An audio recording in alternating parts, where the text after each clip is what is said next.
సామాజిక మాధ్యమాల్లో అసభ్యకర పోస్టులు పెట్టిన కేసులో వైసీపీ మద్దతుదారు బోరుగడ్డ అనిల్పై హైకోర్టు తీవ్ర అసహనం వ్యక్తం చేసింది. సామాజిక మాధ్యమాల్లో పెట్టిన పోస్టులో పిటిషనర్ వాడిన భాష, పదజాలాన్ని ఆమోదించలేమని పేర్కొంది. పిటిషనర్ అసభ్యకర పోస్టులు పెట్టడమే పనిగా పెట్టుకున్నట్లు ఉందని వ్యాఖ్యానించింది. ఆయన్ను మరికొంతకాలం జైల్లో ఉండనియ్యండని ఆదేశించింది. అనిల్ లాంటి వారిపై కనికరం చూపించడానికి వీల్లేదని పేర్కొంటూ బెయిల్ పిటిషన్ కొట్టివేసింది. ఈ మేరకు హైకోర్టు న్యాయమూర్తి జస్టిస్ కె. శ్రీనివాసరెడ్డి ఉత్తర్వులు జారీ చేశారు.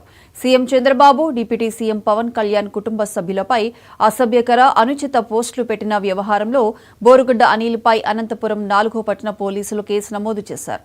ఈ కేసులో తనకు బెయిల్ మంజూరు చేయాలని కోరుతూ అనిల్ హైకోర్టును ఆశ్రయించారు.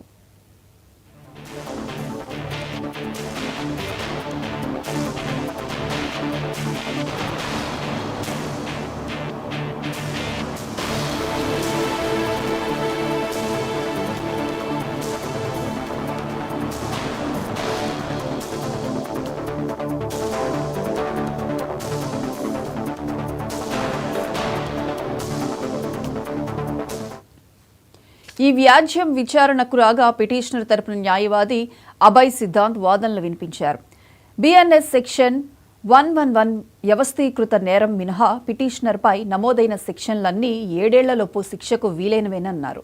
సోషల్ మీడియాలో పోస్టులు పెట్టినందుకు వ్యవస్థీకృత నేరం కింద కేసు నమోదు చేయడానికి వీల్లేదన్నారు. బెయిల్ మంజూరు చేయాలని కోరారు. పోలీసుల తరపున assistant public prosecutor Sai Rohit వాదనలు వినిపించారు.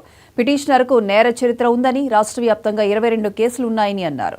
గతంలో ఓ కేసులో పోలీస్ కస్టడీ నుంచి తప్పించుకున్నారని, అసభ్యకర పోస్టులు పెట్టిన వ్యవహారంలో నమోదైన 2 కేసుల్లో ఆయనపై పోలీసులు ఛార్జ్షీట్లు కూడా దాఖలు చేశారని చెప్పారు.